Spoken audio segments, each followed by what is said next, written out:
Hello friends, कैसे हैं आप सब लोग। स्वागत है आप सबका मेरे चैनल पे।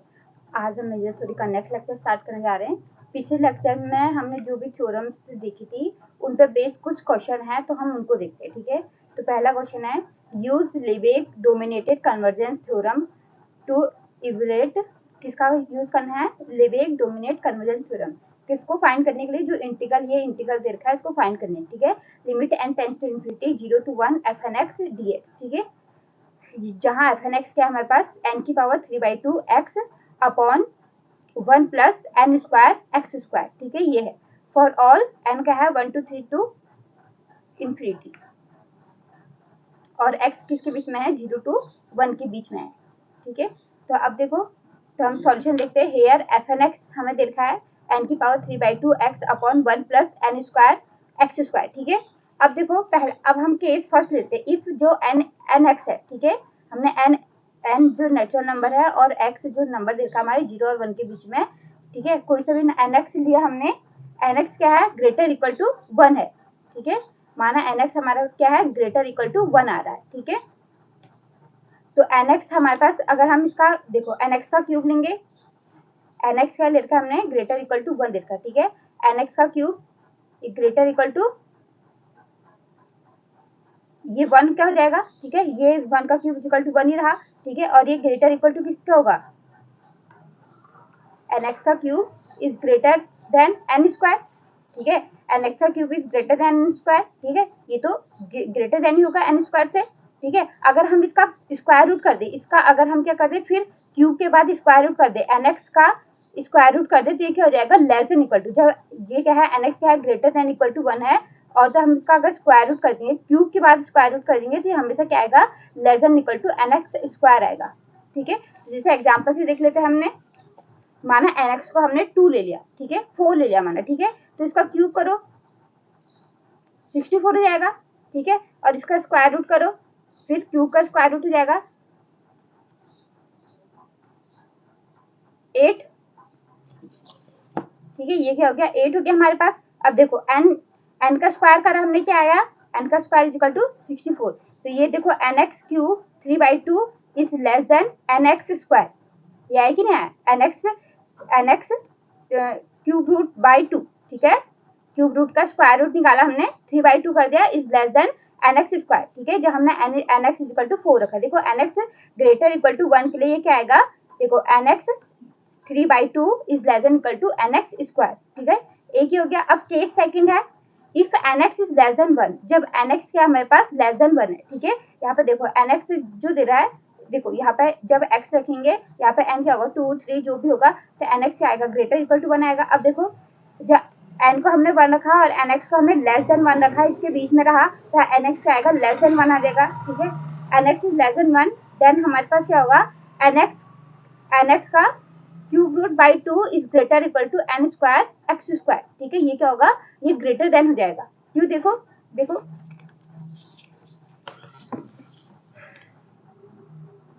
देखो N x is equal to, हमने अब क्या है? एन एक्स हमारे पास क्या है? लेस देन 1 है। ठीक है, इसका एन एक्स हमने 1/2 ले लिया। ठीक है, अब इसका क्यूब करो पहले, तो 1/8। ठीक है, और एन एक्स का स्क्वायर रूट करो, तो 1/2 √2 आएगा। ठीक है, अब देखो एन स्क्वायर एक्स स्क्वायर करो, एन स्क्वायर मतलब एन एक्स का स्क्वायर करना है हमने, एन एक्स का स्क्वायर क्या आएगा? 1/4 आएगा। ठीक है, और देखो तो ये हो जाएगा हमारे पास √2/4। ठीक है, और देखो √2 इज ग्रेटर देन 1 होता है। ठीक है, √2 इज ग्रेटर देन 1 होता है, क्योंकि इसकी वैल्यू कितनी? 1.414, तो ग्रेटर देन 1 होता है, तो इसकी वैल्यू भी आएगी, इससे ग्रेटर आएगी। √2/4 इज ग्रेटर देन 1/4। ठीक है, इज ग्रेटर देन 1/4, तो हमारे पास क्या हो गया? देखो एन एक्स की power 3/2 is greater than N X square. ठीक है, ये क्या आ गया? एन एक्स की power 3/2 is greater than N X square, जब एन एक्स क्या है? लेस देन 1 है। ठीक है, तो यहाँ पर क्या होगा? देखो N x 3/2 is greater than N square x square. ठीक है, अब देखो जैसे हम इसमें कुछ प्लस कर देंगे, ठीक है, अगर हम इसमें इस साइड को एलएचएस में कुछ प्लस कर देंगे, देखो 1 प्लस करा, तो देखो ये क्या होगा? ग्रेटर देन हो गया। देखो इसकी वैल्यू क्या थी? 1/4 √2/4। ठीक है, इज ग्रेटर देन 1/4, ये +1 बोल रहा है। ठीक है, तो इसकी वैल्यू कितनी आएगी हमारे पास? देखो √2/4 की वैल्यू आएगी हमारे पास 0.353 कुछ आएगा ऐसे, और यहाँ पे 1/4 की आएगी 0.25, और 1/4 में +1 करना है तो हमारे पास हो गया 1.25 हो जाएगा। ठीक है, 1.25 होगा ना, तो ये क्या ग्रेटर देन है, तो वही जो हमने अगर यहाँ पे देखो तो nx³ 3/2 is greater then nx², जब nx क्या है लेस देन 1 है। ठीक है, और जैसे 1 प्लस करा हमने इसमें लेफ्ट साइड में, सॉरी राइट साइड में हमने 1 प्लस करा, तो ये क्या हो जाएगा, ये इक्वल साइन, ये ग्रेटर देन क्या हो जाएगा, लेस देन में चेंज हो जाएगा। ठीक है, ये देखो ये इधर को ग्रेटर है तो ये इधर को क्या हो जाएगा, लेस देन हो जाएगा, और इधर को ग्रेटर देन हो जाएगा। ठीक है, तो nx 3/2 is less then n² x² plus 1। ठीक है, या nx² प्लस 1 से क्या हो जाएगा, ये लेस हो जाएगा इसकी वैल्यू। ठीक है, सो इन ईच केस हमें ईच केस में क्या मिला, nx 3/2 इज लेस देन, अगर हम यहाँ पे 1 का प्लस भी करेंगे तब अभी तो पहले से ही ग्रेटर हो गया, और 1 प्लस कर देंगे तो स्ट्रिक्टली हो जाएगा, स्ट्रिक्टली हो जाएगा ना, इक्वल साइन जो आ रहा है वो नहीं आएगा, स्ट्रिक्टली हो जाएगा उसके बाद। ठीक है, तो इन ईच केस दोनों केसेस में हमें क्या मिला, nx की power 3/2 is less than 1 plus n² x²। ठीक है, दोनों केसेस में हमें मिल गया nx की पावर 3/2 1 प्लस n² x²। ठीक है, अब देखो इसको कहने का मतलब क्या है हमारे पास, इसको हम जैसे a की पावर m, a b की पावर m बोल देते हैं, तो इसको हम ये क्या लिख सकते हैं, a की पावर m b की पावर m। ठीक है, ऐसे लिख सकते हैं, या a की पावर m b की पावर m-1 a काम कर दिया इंटू b, इस तरीके से भी लिख सकते हैं हम।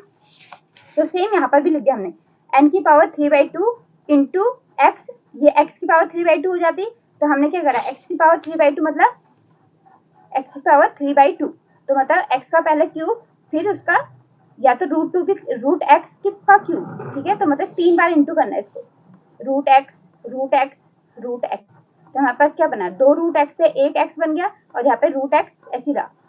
ठीक है, तो वही है यहाँ पे लिख दिया x की power 3/2 into x into x की पावर 1/2।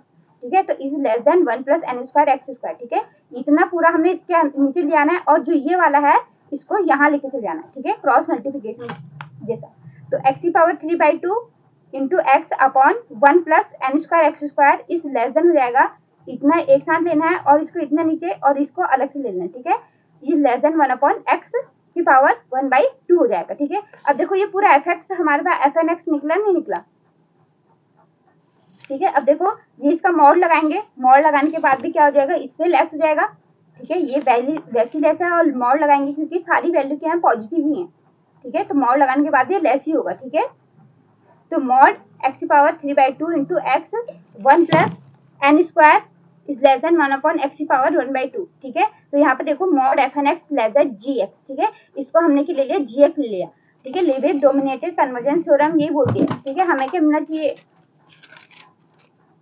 देखो देखो gx हमें इंटीग्रेबल फंक्शन मिलना है जहाँ पे fnx और less than equal to gx, पहले हम इसको इस फॉर्म में लेके आएंगे। ठीक है, पूरा इस फॉर्म में लेके आएंगे तो हमें क्या मिलेगा, तो हम इसको आगे सॉल्व करेंगे, पहले इस फॉर्म में लेके आएंगे पूरा। ठीक है, हम तो यहाँ पर देखो gx निकल गया, अब gx इंटीग्रेबल है कि नहीं है। ठीक है, इंटीग्रेबल है कि नहीं, ये तो gx लेस देन आ गया। ठीक है, अब देखो gx अगर इंटीग्रेबल होगा तो हमारे पास फिर हम क्या लगा देंगे, इसमें लेवेग डोमिनेटेड कन्वर्जेंस थ्योरम लगा देंगे। ठीक है, हमें तो खाली इवैल्यूएट करना है, तो वेयर gx हमारे पास क्या है, 1 अपॉन x की पावर 1/2। ठीक है, और x की वैल्यू क्या है, 0 to 1 है, तो इंटीग्रल करेंगे, अब इसका इंटीग्रल करेंगे 0 to 1 gx dx is equal to 0 to 1 integral over ये x की पावर 1/2, ऊपर जाएगा तो x की पावर -1/2 हो जाएगा। ठीक है, x की पावर -1/2 dx, तो इसको सॉल्व करेंगे हम, तो हमारे पास आएगा 2√x 0 to 1, तो इसकी लिमिट लगाएंगे तो हमारे पास क्या आएगा, 2 आ जाएगा। ठीक है, वैल्यू हमारे पास क्या आएगी, इंटीग्रल की वैल्यू 2 आ गई, मतलब ये क्या कर रहा है, एग्जिस्ट कर रहा है और इंटीग्रेबल है, इसका मतलब क्या है, gx is integrable on 0 to 1। ठीक है, सो बाई लेवेग हमने शॉर्ट फॉर्म में हमने पहले लेवेग और रिमान भी पढ़ा था, तो हम क्या करते हैं इसमें लेवेग को ऐसे डिनोट कर देते हैं और रिमान को आर से। ठीक है, Lebesgue dominated convergence theorem by Lebesgue dominated convergence theorem limit n tends to infinity 0 to 1 fnx dx is equal to 0 to 1 limit n tends to infinity fnx dx होता है। ठीक है, ये हो जाएगा उसके बाद। ठीक है, तो हमें क्या करना है, पहले इसमें लिमिट लगा देंगे। ठीक है, तो fnx limit n tends to infinity n की power 3/2 x 1 plus n² x² जो fnx है। ठीक है, तो इसकी पहले हम लिमिट देख लेते हैं, सॉल्व कर लेते हैं इसको पहले, तो लिमिट लगाई, लिमिट यहाँ पे x की पावर 3/2 इंटू एक्स करा, और यहाँ पे देखो x की पावर अगर हमने 3/2 से इंटू भी कर दिया, यहाँ पे इसकी यहाँ पे 3/2 से इंटू भी कर दिया और मल्टीप्लाई भी कर दिया, sorry into into n divide कर दिया, ठीक है, मल्टीप्लाई एंड डिवाइड कर दिया। यहाँ पर क्या है 1/x² ये है, इससे हमने क्या करना है x पावर 3/2 से इंटू और डिवाइड करना है, ठीक है, n की पावर 3/2। तो यहाँ पर क्या जाएगा 1/n की पावर 3/2 प्लस यहाँ पे स्क्वायर है, तो यहाँ पर देखो ये अगर नीचे आएगा तो यहाँ पर होगा n की पावर ये 3/2 माइनस 2 हो जाएगा, तो ये जाएगा, सॉरी इसको ऊपर लेके चल जाएगा 2 माइनस 3/2, ये क्या जाएगा 1/2 हो जाएगा। तो यहाँ पर जाएगा x² हो जाएगा, ठीक। तो यहाँ पर जाएगा देखो n की पावर 3/2 1/n की पावर 3/2 प्लस n की पावर 1/2 x² हो गया, ठीक है। तो इससे तो ये कैंसिल हो जाएगा और लिमिट लगाएंगे, इसमें नो चेंज। यहाँ पर देखो इसमें लिमिट लगाएंगे, limit n tends to infinity, ये इन्फिनिटी यहाँ पे क्या हो जाएगा 0 और यहाँ पर इन्फिनिटी रहा, फिर इसको डिवाइड करेंगे तो हमारे पास क्या आ जाएगा 0 आ जाएगा। लिमिट हमारे पास क्या आ जाएगी 0 आ जाएगी, ठीक है। ये हमारे पास क्या आ जाएगा 0 आ जाएगा। लिमिट fn(x) क्या आ गया हमारे पास 0 आ गया। तो limit n tends to infinity 0 to 1 fn(x) dx is equal to 0 to 1 0 dx, ये क्या आ गया हमारे पास 0 हो गया, ठीक है। हमारा आंसर क्या आ गया 0 आ गया। अब देखो नेक्स्ट क्वेश्चन, देखो नेक्स्ट है so that the theorem of bounded convergence applied to, bounded convergence theorem applied हो रही है इस पर, जहाँ पर fn(x) हमें दे रहा है nx/1 plus n² x², x किसके बीच में है 0 और 1 के बीच में है। यहाँ पर बाउंडेड कन्वर्जेंस थ्योरम मतलब fn(x) क्या होता है किसी चीज से बाउंडेड होना चाहिए और यहाँ पर limit n tends to infinity fn fx पर जानी चाहिए, ठीक है। फिर हमारे पास क्या है इंटीग्रल क्या आना चाहिए उसके लिमिट के बराबर, limit integral of fn is equal to integral limit मतलब fx dx के बराबर होना चाहिए। अब देखो fn(x) हमें दे रखा है nx/1 plus n² x² is equal to 1/, हमने n² को हमने क्या ले लिया वही कर लो, n² nx से मल्टीप्लाई और डिवाइड कर दो, ठीक है। तो हमारे पास देखो यहाँ पर क्या देगा, तो हमने 1 प्लस n² x² है, हमने nx से मल्टीप्लाई और डिवाइड कर दिया, ठीक है। तो हमारे पास ये nx ऐसी रहा, तो हमारे पास जाएगा 1 प्लस n², यहाँ पे nx और यहाँ पे nx, ठीक है, एक कट जाएगा कि ये nx² इस तरह के फॉर्म में, ठीक है, एक इससे कट जाएगा। तो यहाँ पे फिर हम यहाँ पे देखो कॉमन लिया तो nx से ऊपर वाला नीचे वाला कट गया, तो हमारे पास क्या रहा 1/nx प्लस nx रहा, ठीक है। अब इसका क्या कर दिया इन्होंने स्क्वायर रूट ले लिया, ठीक है। स्क्वायर रूट कैसे लेंगे देखो यहाँ पे ऐसे लिखते हैं ना, अगर हमें इस तरीके से ले रखा, अगर हमको स्क्वायर रूट में लिखना है तो हम क्या करेंगे इसमें +2 -2 करेंगे, ठीक है। हमें क्या करना पड़ेगा इस फॉर्म में बनाना पड़ेगा a प्लस बी का स्क्वायर a² प्लस b² या +2ab प्लस b², ठीक है, या a माइनस बी का स्क्वायर के फॉर्म में बनाना पड़ेगा a² minus 2ab plus b²। तो हमें क्या करना पड़ेगा देखो 2 है तो 2ab मतलब x से x कर दिया, तो यहाँ पर क्या रहा 2 रहा सिंपली, ठीक है। तो इन्होंने माइनस के इसमें बना रखा है, इन्होंने क्या कर रखा है माइनस का कर रखा है, ठीक है। तो हमारे पास क्या जाएगा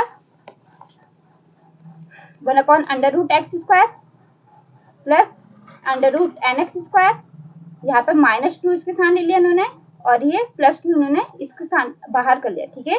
-2 के फॉर्म में बना रहे मतलब a² माइनस b² के फॉर्म में बना रहे, ठीक है। तो हमारे पास बनेगा √nx माइनस 1/√nx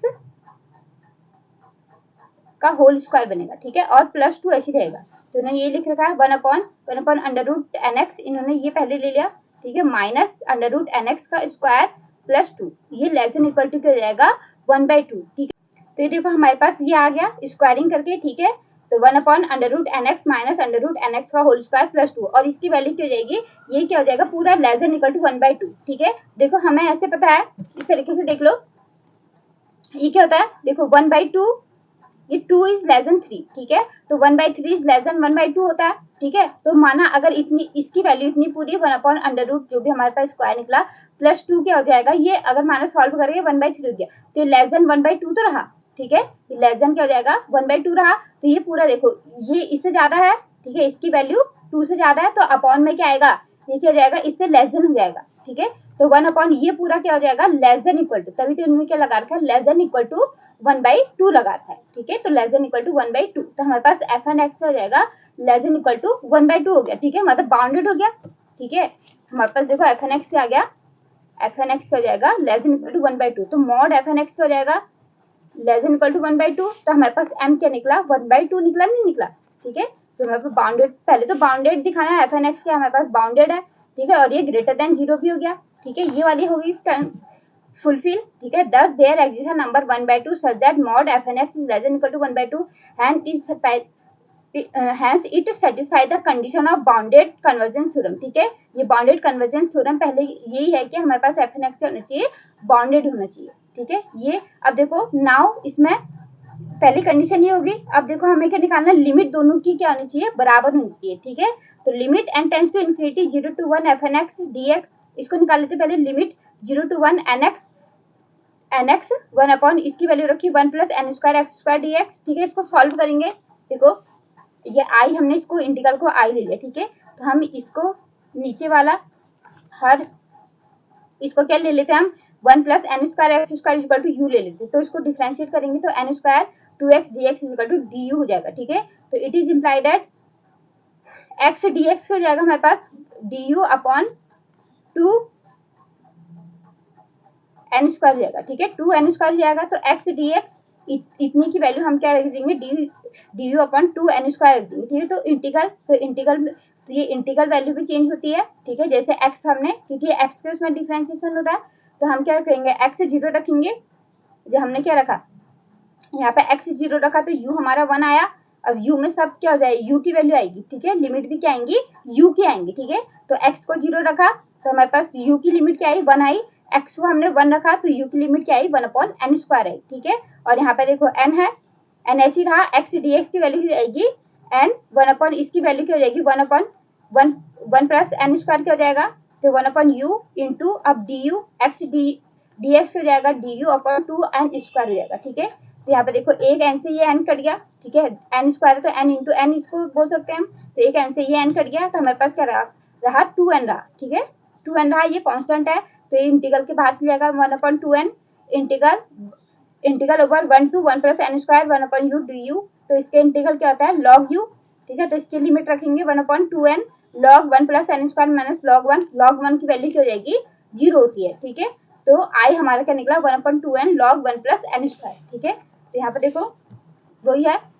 तो इंटीग्रल जब हमने इसका इंटीग्रल सॉल्व करा तो limit n tends to infinity कैसे रहा, 1 upon 2n log 1 plus n square. अब देखो लिमिट लगाएंगे तो क्या आ जाएगा, इन्फिनिटी log इन्फिनिटी इन्फिनिटी और यहाँ पे इन्फिनिटी, तो इन्फिनिटी अपॉन इन्फिनिटी फॉर्म आ रहा है, ठीक है। तो इसमें डी एल हॉस्पिटल रूल लगेगा, ठीक है। एल हॉस्पिटल रूल भी बोल सकते हैं, एल हॉस्पिटल रूल, ठीक है। तो हम लॉग का डिफरेंशिएशन 1 अपॉन लॉग एक्स होता है 1 अपॉन एक्स, ठीक है। तो लॉग 1 ये लॉग का डिफरेंशिएशन करेंगे, पहले ऊपर का ऊपर नीचे का नीचे डिफरेंशिएशन करेंगे, ठीक है। तो इसका हो जाएगा 1 अपॉन 1 प्लस n स्क्वायर और n का 2n हो जाएगा और इसका करेंगे तो यहाँ पे 2 रहा, ठीक है। तो अभी हो जाएगा n upon 1 plus n square, ठीक है। अब देखो ये क्या है, तो इसको सॉल्व करेंगे तो हमारे पास क्या आ जाएगा, 0 आ जाएगा, ठीक है। तो हमारे पास लिमिट है n upon 1 plus n square, ठीक है। यहाँ पे देखो तो लिमिट n मल्टीप्लाई डिवाइड करा तो यहाँ पे आ जाएगा 1 अपॉन n प्लस n, ठीक है। n से n तो लिमिट लगाएंगे, यहाँ पर क्या जाएगा 0 प्लस इन्फिनिटी, ये क्या आ जाएगा 0 आ जाएगा, ठीक है।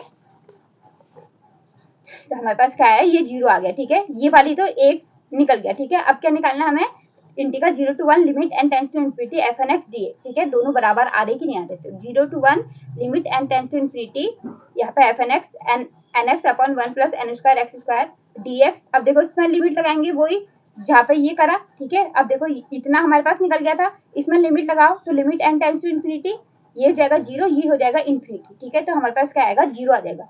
ये पूरी वैल्यू क्या आई, 0 आ गई, ठीक है। तो हमारे पास 0 to 1 0 का इंटीग्रेशन क्या होगा, 0 होता है, ठीक है। ये क्या आ गया, 0 आ गया। अब दोनों के आगे देखो, दोनों की वैल्यू क्या है हमारे पास, 0 आ गई। इट इज इम्प्लाइड है limit n tends to infinity 0 to 1 fnx dx is equal to 0 to 1 limit n tends to infinity fnx dx, ठीक है। This verifies the result of bounded convergence theorem, ठीक है। ये वाला रिजल्ट यही verify कर रहे थे, ठीक है। हैंस प्रूफ भी बोल सकते, शो करने को बोला था ना, हैंस प्रूफ भी बोल सकते। हमारे पास क्या हो गया, प्रूफ हो गया, ठीक है। देखो नेक्स्ट क्वेश्चन, देखो नेक्स्ट है evaluate the L integral of the function f defined on E 0 to 1 such that fx क्या है, 0 है जब x 0 है और x की पावर -1/3 है, मतलब x की पावर 1 अपॉन x की पावर 1/3 है, ठीक है। जब क्या है 0 और 1 के बीच में है, ठीक है। तो अब देखो ये क्या है, देखो ये जो गिवन एफ एक्स है हमारे पास क्या है, ये अब सॉल्यूशन देखो इसका, जो गिवन एफ एक्स है हमारे पास ये है अनबाउंडेड है, ठीक है, ये अनबाउंडेड है, ठीक है, इसका जो ग्राफ बनेगा इस तरीके से बनेगा, ठीक है, ये यहाँ पर इस तरीके से बनेगा, ये एफ एन एक्स का इसका ग्राफ बनेगा इस तरीके से बनेगा, ठीक है, ये क्या है अनबाउंडेड है, ठीक है। और हमने लेबेग इंटीग्रल में देखा था अनबाउंडेड फंक्शन के लिए हम सीक्वेंस कैसे डिफाइन करते थे, ठीक है।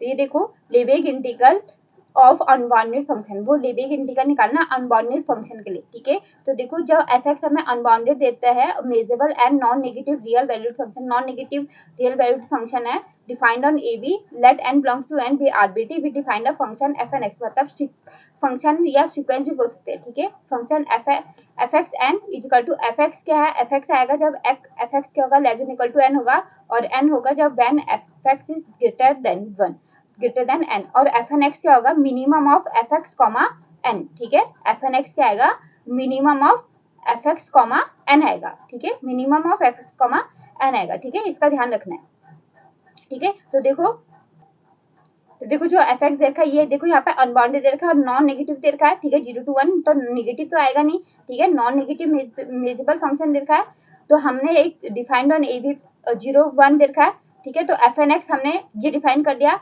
एफ एक्स हो जाएगा जब एफ एक्स क्या less than equal to n है, और जब एक्स क्या हो जाएगा ग्रेटर इक्वल टू 1/3, ठीक है, इसको अभी निकालेंगे, अभी देखेंगे। और यहाँ पर क्या हो जाएगा, एन हो जाएगा when f x is greater than n और एक्स इज लेस देन 1/3, और यहाँ पे इन्होंने एफ एन एक्स हो जाएगा हमारे पास minimum of f x comma n, ठीक है, एफ एन एक्स हो जाएगा minimum of f x comma n, ठीक है, इन्होंने ये लिखना था यहाँ पर, ठीक है, तो ये कंफ्यूजन नहीं होगा, ठीक है। अब देखो यहाँ पर ये एक्स ग्रेटर देन, यहाँ पर देखो एफ एक्स क्या है, एफ एक्स हो जाएगा less than equal to n होगा, ठीक है, एफ एक्स को हमने क्या रख दिया -1/3, मतलब एक्स की पावर 1/3 है, is less than equal to n है, क्यूब रूट कर दो पहले, क्यूब रूट तो एन क्यूब हो जाएगा, ठीक है, तो इसको यहाँ लिखा देंगे एन क्यूब इज ये, ठीक है, तो यही आ रहा है हमारे पास, एक्स हो जाएगा ग्रेटर इक्वल टू 1/3, ठीक है। दूसरे में है या एफ एक्स क्या है greater than, strictly greater than n है, तो यहाँ पर सेम एक्स की power 1/3 greater than n, cube root करा, एन क्यूब हो जाएगा, तो it is embedded 1/n cube is greater than x, ठीक है, जब एक्स क्या है less than under root cube) है, ठीक है। और एफ एन एक्स क्या है, minimum of f x comma n है, ठीक है, एफ एक्स कॉमा एन है, ठीक है। तो ऑब्वियसली अब देखो यहाँ पे एफ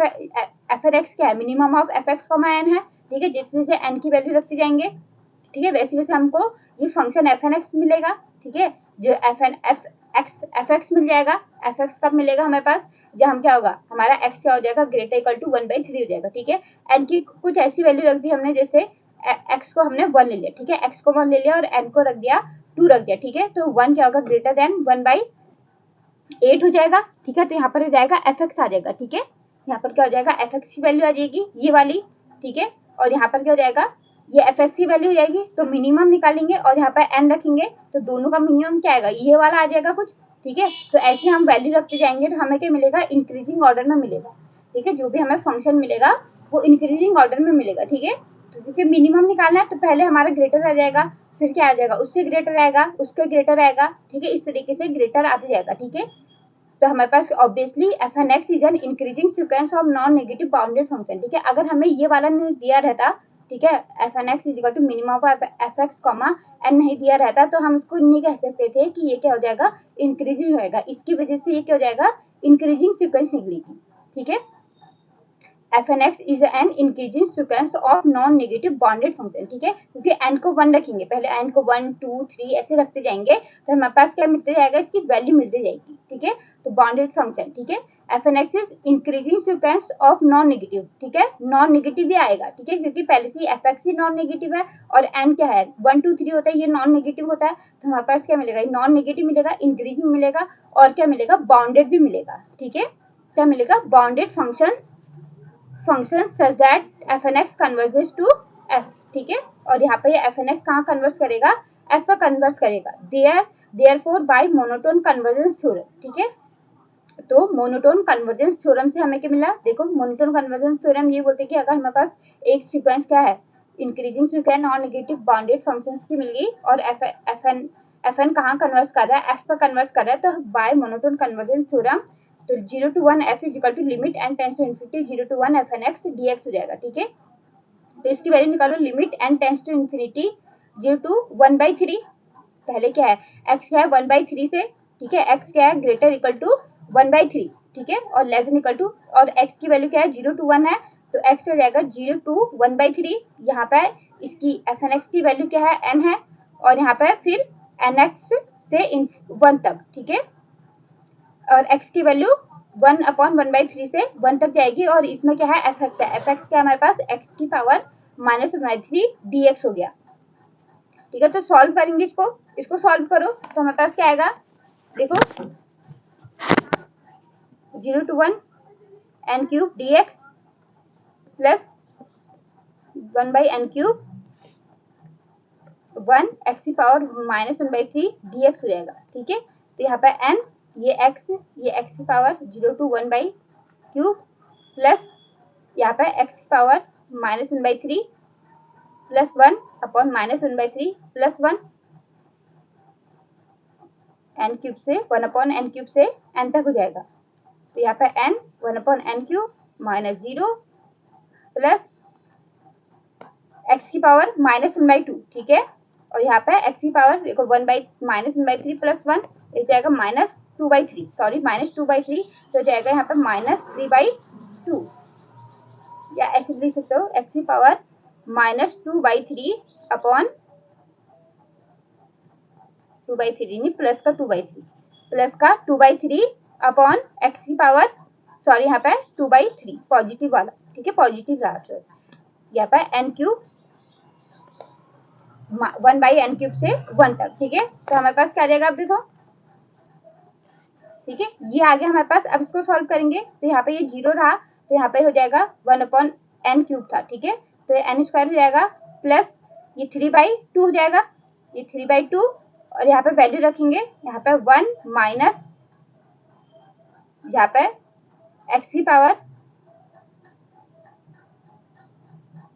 n³ की वैल्यू 2/3, यहाँ पे 1/n² प्लस 3/2 इंटू 1 माइनस यहाँ पे 1/n² हो जाएगा, तो 1/n², तो इन्होंने ये निकाला 1/n² प्लस 3/2 माइनस 3/2n², ठीक है, और लिमिट लगाएंगे, ये 0 हो जाएगा और ये वाला 0 हो जाएगा, तो हमारे पास क्या रहा 3/2, ठीक है, यहाँ पे 3/2 प्लस 0 माइनस 0 ऐसे लिख सकते हैं। हमारे पास इंटीग्रल की वैल्यू क्या आई 3/2 आई, ठीक है, यहाँ पे हमारे पास क्या है इंटीग्रल की वैल्यू 3/2 आई, ठीक है, तो इस तरीके से आंसर निकल जाएगा। ठीक है, इसको ध्यान रखना है, हमने ये थ्योरम भी देख ली, ठीक है, लेबेग इंटीग्रल से अनबाउंडेड है, तो इसको बाउंडेड पहले बाउंडेड करेंगे, क्योंकि देखो बाउंडेड बनाया है, ठीक है, तो हमने यहाँ पे इसलिए बाउंडेड फंक्शन लिखा है, ठीक है, हमने क्या लिखा है इसलिए बाउंडेड फंक्शन लिखा है, ठीक है, वहां पर था कि उसको बाउंडेड बनाने के लिए हमें ऐसे डिफाइन करना पड़ेगा सीक्वेंस, ठीक है, तो इसलिए हमारे पास इसकी वजह से हमारे पास क्या निकला इंक्रीजिंग सीक्वेंस और नॉन नेगेटिव बाउंडेड फंक्शन, ठीक है, और ये सब क्या है बाउंडेड निकलेगा, एफ एन एक्स हमारे पास बाउंडेड निकला, ठीक है, सच जाए एफ एन एक्स अगर बाउंडेड है तो ये कहीं ना कहीं कन्वर्स करेगा, ठीक है, तो f n converges to f increasing है और बाउंडेड है, ठीक है, अगर ये इंक्रीजिंग नहीं लिखा रहता तो हम कह मे बी बाउंडेड और मे बी कन्वर्जेंट और नॉन कन्वर्जेंट, ठीक है, जैसे ए एन क्या है -1 की पावर n है, ठीक है, ये बाउंडेड तो है लेकिन कन्वर्जेंट नहीं है, ठीक है, लेकिन अगर इसमें इंक्रीजिंग आ जाता, ठीक है, ये क्या आ जाता इंक्रीजिंग आ जाता, ठीक है, ये इस तरीके से, और ये कहीं बाउंडेड कर दिए जब n की वैल्यू क्या है फिक्स है, ठीक है, कहीं पर, तो हम क्या बोलते थे ये क्या हो जाएगा बाउंडेड हो जाएगा इस तरीके से 1/n, ये डिक्रीजिंग है लेकिन ये क्या है डिक्रीजिंग है, ठीक है, ये क्या होते हैं कन्वर्जेंट होते हैं और बाउंडेड भी है, ये पर डिक्रीजिंग सीक्वेंस है, लेकिन यहाँ पे क्या दे रखा है एफ एन हमारे पास इंक्रीजिंग सीक्वेंस और बाउंडेड है, ठीक है, तो यहाँ पे इस तरीके से अगर हम कोई ये देख ले, ठीक है, यहाँ पर बाउंडेड हो रही है तो यहाँ क्या करेगी इस साइकिल को कन्वर्ट करेगी, ठीक है, तो हमारी बाउंडेड सीक्वेंस कन्वर्जेंट होती है, इंक्रीजिंग सीक्वेंस ये बाउंडेड है और ये कन्वर्जेंट हो जाएगी, ठीक है, ये एफ एन है, ये तो क्या हो जाएगी ये क्या हो जाएगी कन्वर्जेंट हो जाएगी कहीं पर एफ पे, ठीक है, तो बाय मोनोटोन कन्वर्जेंस थ्योरम लगा देंगे इस पे, ठीक है, तो हमारे पास इंटीग्रल की वैल्यू क्या आएगी 3/2 आ गई, ठीक है, ये हमारे का निकल गया आंसर निकल गया।